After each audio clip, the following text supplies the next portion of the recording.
I'm a cigar man.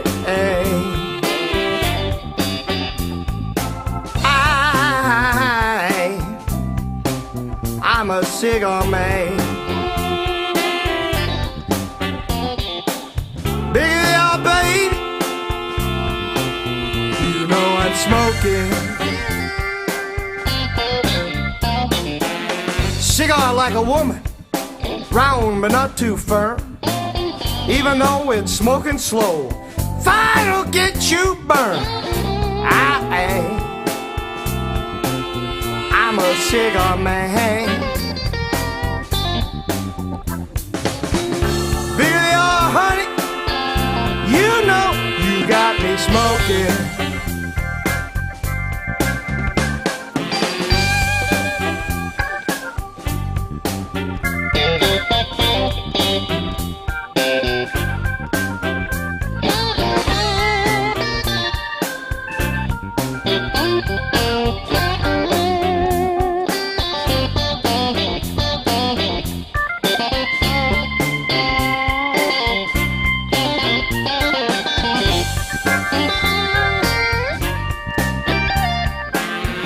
Smoke them when they're short, smoke them when they're long.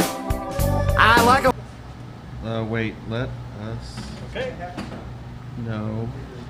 What? Hello again, and welcome to another exciting episode of Smoking Salads. So we're trying this again. We had some weird errors earlier when trying to do the testing out, but I think the errors have all gone away. Are you monitoring YouTube or Facebook? I'm doing Facebook. You might need to get on YouTube. Okay. Or maybe look at your screen on YouTube or something? Yep. All right. So I'm going to look at YouTube, make sure that we don't have any streaming issues. Ryan says it's bedtime now. It is bedtime. Go Not to bed, anymore. Ryan. Not anymore. He's got to do some more of that fishing where he doesn't catch any fish. Yeah. So Gerald is on. Gerald. Start doing, hey Gerald. Hey Gerald. Mr. Zenick is on. Yes. And I haven't opened up your document yet. I will get to that sometime this week and let you know what I think. We don't need no stinking documents. Well, okay. So I was being a little twisty with Gerald because he had sent me a document, something he hadn't done before, and I'm like, okay, I don't really trust opening up random documents because somebody could hack his Facebook page or something. So I was asking him, various questions and stuff, and then I forgot. Well, so you might want to open this one up, because Jared and I were talking. We need to send you an in-depth document on the correct way of fishing. And yeah, I will print it and burn it in front of you. So I'm your host, John Hill. To my left is Dean Andrews, and yes. Missing because he got an injury trying to blow himself is Nick. So, yes. So Nick is out.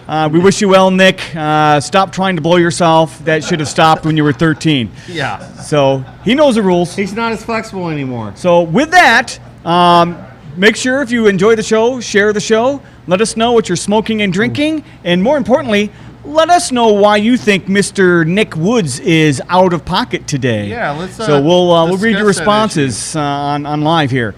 So tonight we are going to be doing a Liga Privada, the Unico series, and we are doing two. We are doing the first one that Dean is going to show is the Pappas Freetas. So there he's. That might be too close.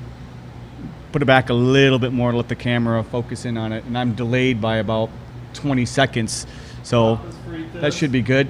And then this is the nasty Fritas. The nasty Fritas. So they're both the same blend, just different sizes, and we'll get into what the blends are and all that fun stuff. Now, pairing with that is going to be an Old Elk high malt whiskey. This one though is finished off in a Armanac barrel. So it should be really interesting. I looked for tasting notes on this, and the only tasting notes I found from like the 6 or 7 places I checked was a flavor you've not yet experienced from Old Elk. I'm like, well, that's very helpful. Well, Old Elk is new this year. I think they just released this year. They've been around for a couple of years. Late last year. Yeah, and we'll get into some discussion about Old Elk. I don't know if you want to stand up and lift the bottle a little bit. The proof is 108.5. Yes, 108 on this one. So Dean's going to enjoy this one. I am still dry. I'm actually drinking a black cherry soda from, I don't know, this is sugar-free soda that I've been drinking, so I'm still dry this month. So Dean's going to enjoy the Old Elk all by him lonesome. So with that, let's get to it. I'm going to start with the Pappas. Yeah, I'll And start with the Pappas. Now, they're the same blend because the wrappers look completely different. they are the same blend, just different sizes. So they have the same wrappers, they're just fermented differently? Not fermented differently. So they are the same know blend, just different shapes. My Pappas Fritas is 1 or 2 shades lighter than Well, that's Nasty. going to happen with tobacco leaf. You know, it's come from different boxes. So usually the keeping the shades the same. That's usually the people that are stuffing the boxes. They'll keep all those shades and colors Making her dizzy. the same. So She's getting dizzy. Now, I'm going to smell these first. we have the show mascot here yelling Yep. at me. Definitely got that hay barn funk. Yep. A little caramel. There's a little sweetness to it. Yeah, I don't know if it's caramely or maybe like a sweet chocolatey note. Yeah, I get a kind of earthiness. There's a little chocolate in there. Chocolate coffee going on. So All right, and now while you're lighting, I'm going to smell the and- nasty right now. I'm Yep, gonna while you're smell the doing all nasty. that, I'm going to go ahead and read my notes on yeah, pretty much. the Liga Privada. Now, I'm a big Drew Estates guy, and I cannot believe we haven't had the Liga Privada on the show. After 2 years, I we've can't never believe had we a Liga That's Privada. stupid us, right? So, Gosh. this is a Connecticut broadleaf Maduro wrapper. The Connecticut broadleaf is out of the Connecticut Valley, and this one is extra special because Drew Estates really runs them through the ringer. They have to have like the best leaves, the most nutrient soils. It really goes through a stringent test before it can ever become a part of Liga Privada. In fact, Liga Privada, the translation is private blend. So this blend was actually made for Steve Saka, and it was meant to be just Steve's blend. But everybody on the factory floor kept smoking it because it was such a good blend. So they decided, well, if it's that good, maybe we should share it with the general public. Yeah, I remember so that. they started selling it, but everybody on the factory floor was still smoking it like crazy. So they came back to the factory and said, no, you can't smoke this anymore. Why don't you guys come up with something that's similar, but not the same leaves because we're running out. Yeah. So that's how the Undercrown was born. Yeah, and they came out of that, and they were like, "Wait a second, Yeah, this is really fucking good. too. You guys did a really good job. We're gonna take this from you as well." So the Connecticut broadleaf Maduro is the wrapper. The binder is the Brazilian Metafina binder, Ooh, nice. and the filler is actually they refer to it as tripicorta, and that's just a translation that says short fill. So Okay. these are short fill cigars from the leftover trimmings from Liga Privada number 9, number 52, whatever. Well, and these cigars are smaller. This is probably about what 3.5, 4 inches. yeah, it's a small Corona. So and- what might be a short filler for a regular cigar, this would be a long filler for this, wouldn't it? No, I mean, it's still- truly short fill for this. All the other cigars are long See, fill. I guarantee you what, folks, if you smoke these, you're not going to know. You're at not all. gonna- you're not It's gonna notice that it's a short dang fill. good cigar. It takes a lot of the character from the Liga Privada number 9, so you can think of it that way, just a much shorter smoke. If you don't have enough time to smoke a full-on number 9, or even a 52 or whatever, then you got Exactly. these, and they're good half-hour No, smoke. these are really good. These are half hour to 45 minute smokes, depending upon how fast you smoke them. So, but- if your name is Rod, you probably take Rod about 15 minutes. Yep. So the binder and the filler is the same as the number 9. I mean, the binder and the wrapper are the same as the number 9. Just the filler, it makes up, mostly number 9. At least the characteristics on the cigar are supposed to be closer to number 9 than it is for the T52. But it's very much Liga product all the way. I can't read Ryan's comment. Who, He's got a butt plug still stuck in here from last night. Ryan? Yeah. Oh, you can say that Okay, about Ryan. all right. So Ryan that was placing Said butt plug. said bottle of shampoo in the shower. That's right. You know. So now the difference between the Pappas Fritas and the Nasty is they decided to do another shape and kind of paying homage to the acid cigars, the Nasty. So it is the same blend, it is the same short fill, just in a Nasty shape, which is that conical Yeah. kind of a looking Yeah. thing. So same smoking experience, just different shape is all. So wanted to give a little bit of background about Drew Estates because it's different than all the other cigars that are on the market, or most other cigars on the market. These guys don't have a background. They don't have a family history of cigar industry and tobacco industry. These two guys were fraternity brothers in New York, and they decided back in 1996, you know what, we should get into the cigar industry. That's right near the end of the boom back in the 1990s. So they actually... Yeah, but did that boom ever really stop? I don't think it ever really stopped. It slowed a bit during the 2000s. I mean, but for sure. Because like what was the early 80s, you had a boom, but then you had a lot of people stop smoking cigars, I think. Mm-hmm. The I think boom in happened in the 90s. The one that happened in the 90s, I think it's kind You had a of surge carried and through fairly well. yeah, but a lot of surge happened in the 90s. And did it wane? No, but that's where the extreme growth And now in the we 90s. have yet another boom due Because to of COVID. Yep. And that's not just cigars; it's everything. Oh, man, that's pleasurable. I had read Wine, recently whiskey, all that. they're stuff. counting up the total number of sticks that have been imported in the United States in 2021.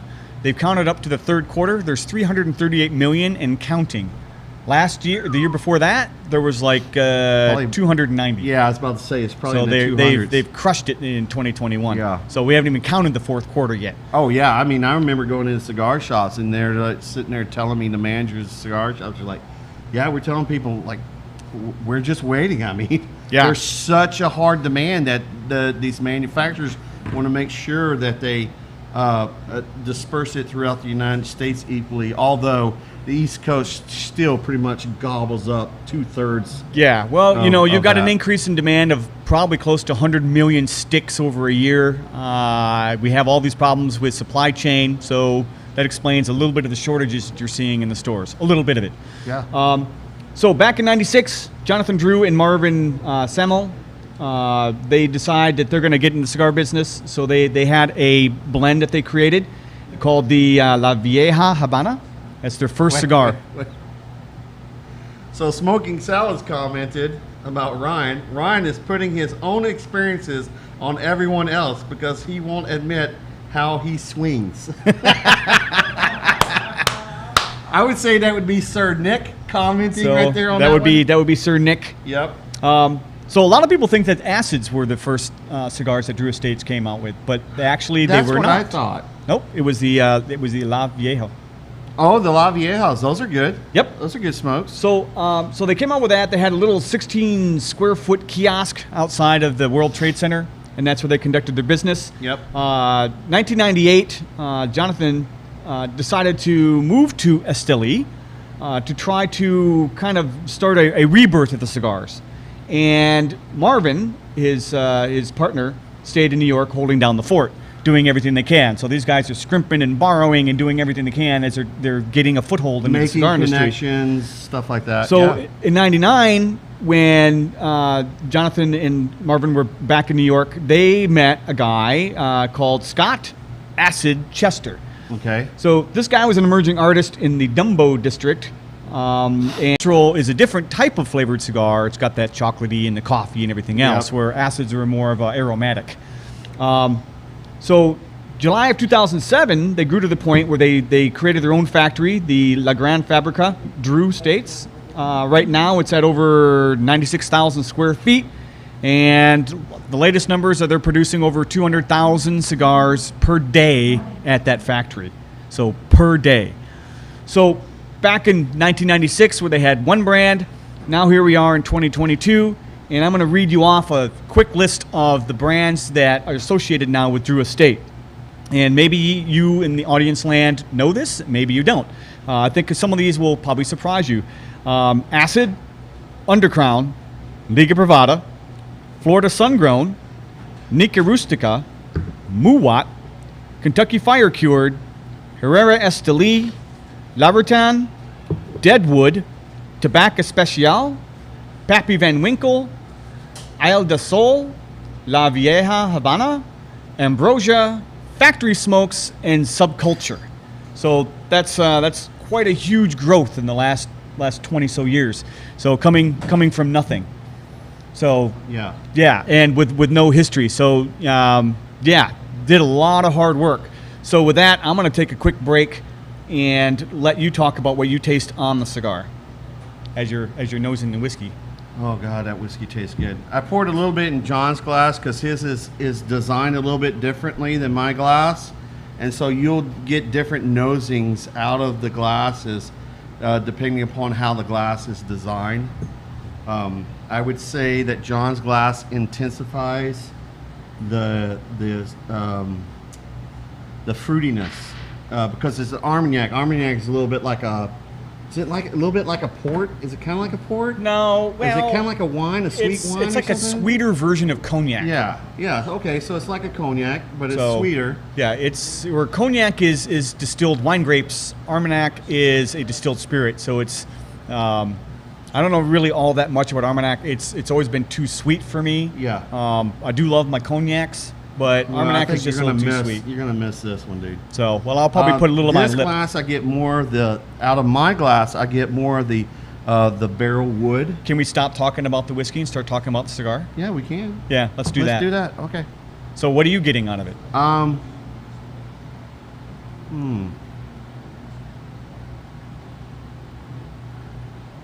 Definitely get some pepper out of it. A little bit. I would call this a medium body cigars, but you're smoking one of the same one that I'm smoking. Mm-hmm. That the taste profiles can vary. So John could be smoking a stronger cigar than me. Well, and with the short fill, I do expect that there's going to be a little inconsistencies as you go through the cigar. But as far as the flavors, still getting those same flavors. I'm getting a little bit of that that hay. I'm getting a little bit of that hay on and I'm getting a woodiness. And I haven't had anything to drink before the show tonight.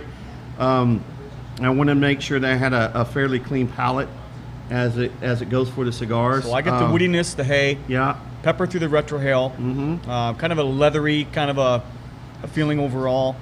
I get a touch of that sweet kind of I guess it's more of a caramel now in my palate than it is. I don't know. I'm getting like a sweet citrus almost. Well, the tasting notes say you should get pepper, cherry, coffee, and leather notes. Okay. So I've never really gotten cherry flavors out of the 9s, the 52s, or no, these. Not so really. That's why I chose my black cherry soda. So I'm gonna, take a puff of my cigar and do a little bit of a tasting on that. Okay. So while I'm doing that, why don't you talk about the nose on the whiskey? So the nose on the whiskey that I'm getting is I'm definitely getting the caramel essence from it, but it has a little bit of a deep fruit, kind of like a dark cherry or a currant. There's something else. There's something that I'm getting that my mind just can't place right now, and sometimes you'll get that with not only a cigar but also a spirit. You'll get sometimes your mind's getting something else, and it just can't place that note, and you'll get that, and it has to come down really to the experiences of different foods you've eaten. Let's see. Let you smell the whiskey and tell me what you're getting off the notes on that. Okay.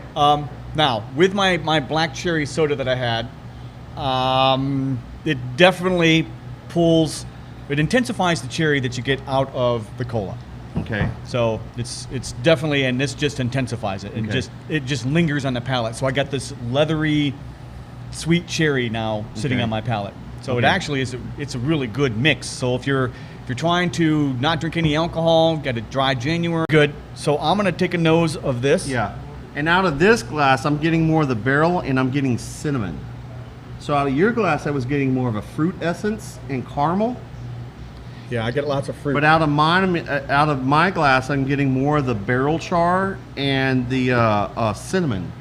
Maybe a touch of like a winter spice. No, I get sweet fruit, like a cherry. Yeah. Cherry, maybe strawberry-ish. Yeah. Kind of a light. Smell this one. But there's definitely some wood tones in there. Yeah. Corn. All of their barley is malted. 34% of it is malted barley, 15% rye. Now the thing with Old Elk, they do an exercise called slow cut.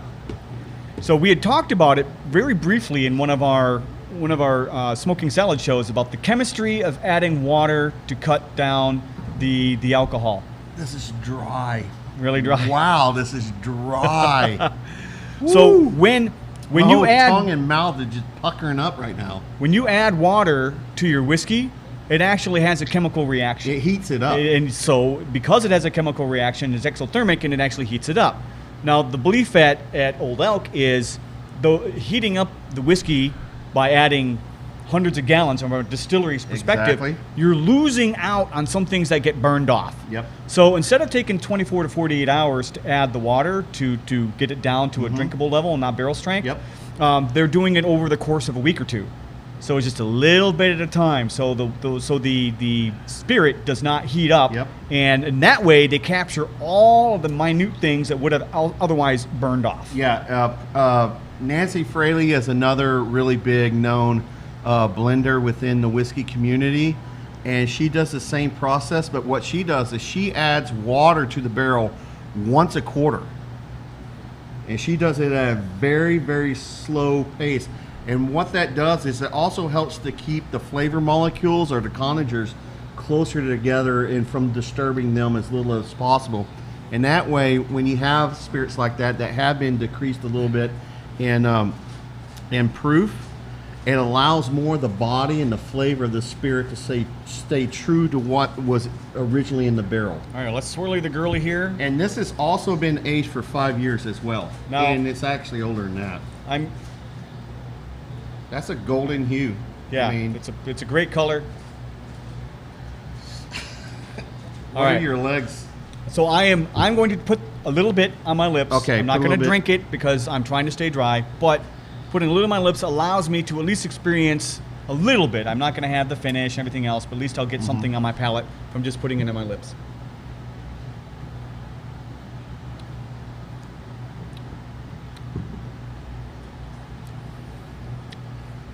All right, so yeah, a lot of grain on that. I wonder if that dryness is from the grain or is it from the Armanac cask? Yeah, I would expect a little bit of sweetness. Now, some of it got onto my tongue, and I'm getting some sweetness out of that. But it's sweet. Yeah, it is. Without actually tasting it, the little drop that end up on my tongue, it's a little sweet. It's not a Woodford Reserve sweet. But immediately, we've had the weeded one before, we thought that was a rye the first time we had it. So it could be all the malted barley and stuff they put in this, but yeah, it's very much grain forward, not in a bad way. No, but it's a good. Yeah, it's got lots of complex flavors in it, at least with the small amount that I had on my lips. Now, how does it pair? Now smell that I poured yours out, and it has that weird. There's a weird.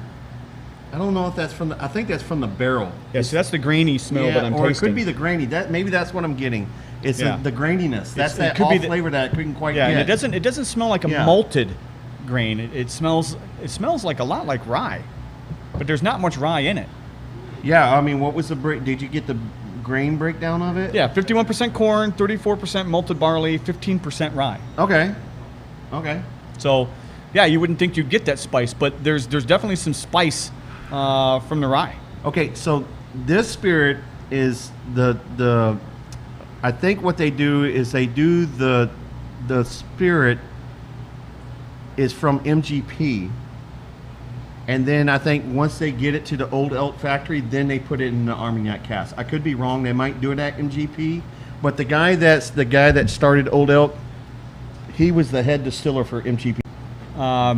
Formed some other organization to help entrepreneurs kind of get a head start, and then came up with the idea. It's like, you know what, Colorado needs some distilleries. Okay.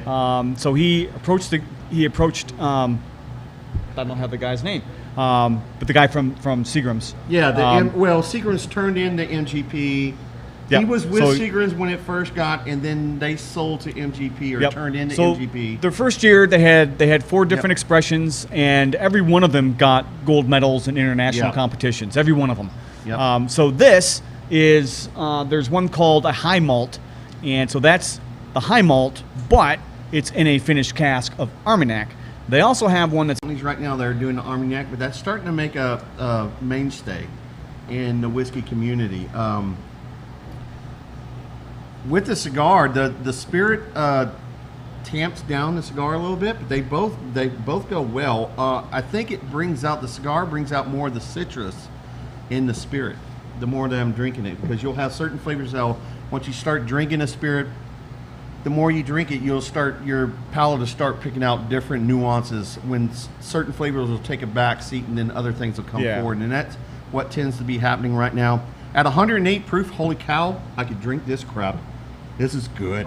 and just, you know, four sticks to a tin, and they were selling so much of it that they decided, you know what, we should box this. Yeah. So now they got boxes of like 50. Yeah, I was about to say those boxes hold a lot. But these aren't very big ring gauge, but they're fantastic. They're like smokes. they're like $6 a stick, and they're every bit as good as tasty as the 9s and 52s. Even though it's a short fill, it has very, very similar flavor characteristics. Yeah, and if you only got 20 Gatorade and vodka. Let's see what the YouTubers are saying. Yeah, let's look and see what Jessica Woods is having a mimosa. Actually, this cigar would go really good with a mimosa, I think. So, all right. Is Facebook running okay? Because YouTube is reporting buffering. Ryan said, wow, Buffer City tonight. Yeah, I'm not seeing it on my screen. Yeah, Nick put lots of buffering going on once again. And that's on Facebook? That's on Facebook. I don't know about YouTube. Yeah, well, I'm reading people's notes here, and they're saying, yeah, it's buffering yet again. Now I have excellent connections, so looks like I'm gonna have to put a call into our streaming software and say, hey, why are you guys buffering? I just upgraded the software too, so we shouldn't have any of these issues. Yeah. So with that, you know, I don't want people to watch an unwatchable show. Yeah, and I don't know what was going on last week because it wasn't anything with the speed of the internet. We had fine speed on it. There's still something with the software, and I'm going to have to figure this out with a phone call. Gerald says he's doing a lemon drop with triple sec and doing an Avo pyramid. Oh. So. Yeah, I haven't had an Avo in.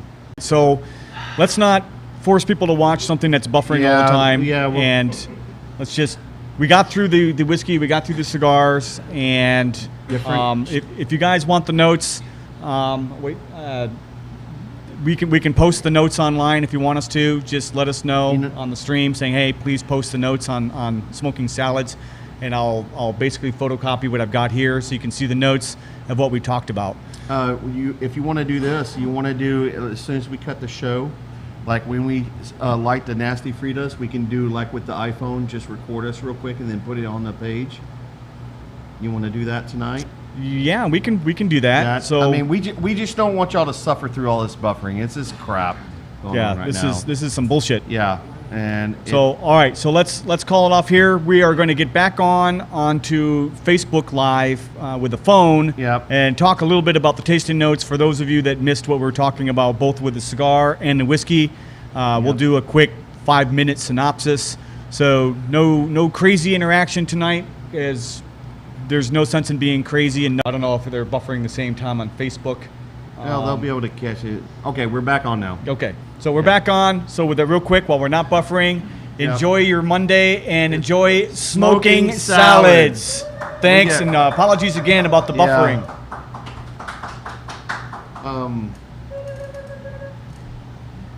Do a different streaming software?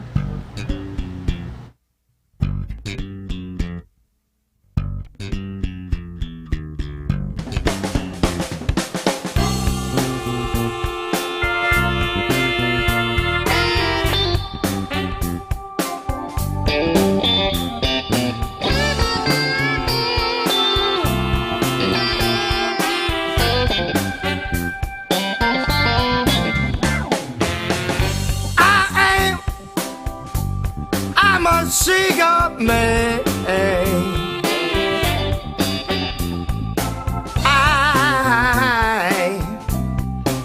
I'm a cigar man.